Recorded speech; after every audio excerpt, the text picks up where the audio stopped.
sudah mulai terlihat dengan jelas lah. Sekarang ini pertumbuhan produk baterai, lithium yang dihasilkan dari nikel ini kan sudah mulai menjadi makin besar ya. Memang pertumbuhan ekspornya ya karena industrialisasinya relatif masih baru belum kelihatan, tapi saya rasa 1-2 tahun ke depan akan luar biasa.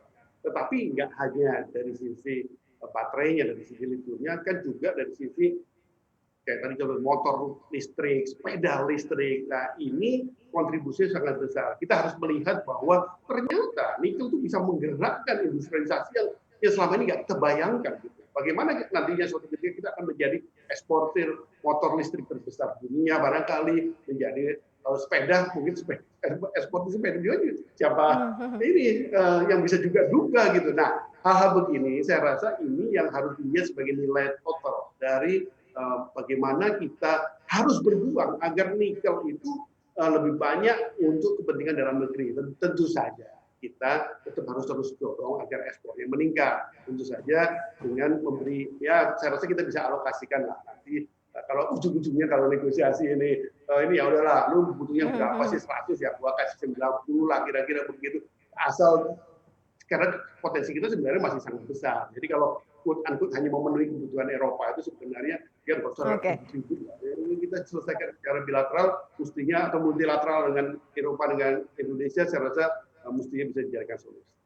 Oke, dengan berbagai macam potensi yang ada sejauh ini yang Anda perhatikan begitu, apakah dari sisi regulasi, tata kelola begitu ya untuk minerba begitu ya ataupun untuk nikel kita ini sudah cukup mendukung atau tidak sih, atau cukup support atau tidak, atau mungkin apa yang harus menjadi sorotan atau perbaikan lagi begitu ya agar segala bentuk ekspektasi ini benar-benar real begitu jadi kenyataan begitu Pak Handito?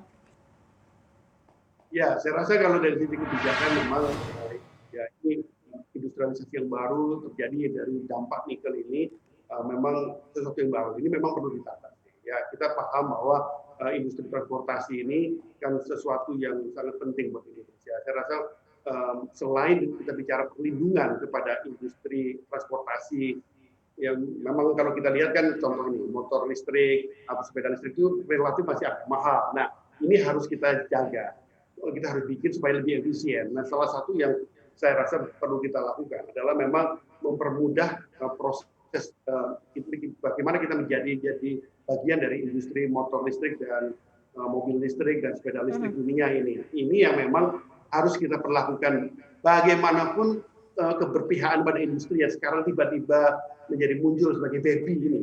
Invent industri ini saya rasa harus dilakukan. Namun kalau ngomong invent industri tadi dikomplain lagi lewat BTO, nggak apa-apa lah. Kita kan memang dalam rangka penata. Jadi artinya memang kita harus melakukan penataan lebih lanjut setelah kita memang rem di ekspor bahan mentah nikelnya. Nah sekarang saatnya kita menata industri transportasi ini dengan berbagai fasilitas lah. Saya rasa negara sekarang ini hadir di mana-mana, termasuk juga hadir di industri transportasi yang memanfaatkan kehebatan kita di nikel harus terus dilanjutkan dan saya dukung itu. Kami akan dukung untuk itu.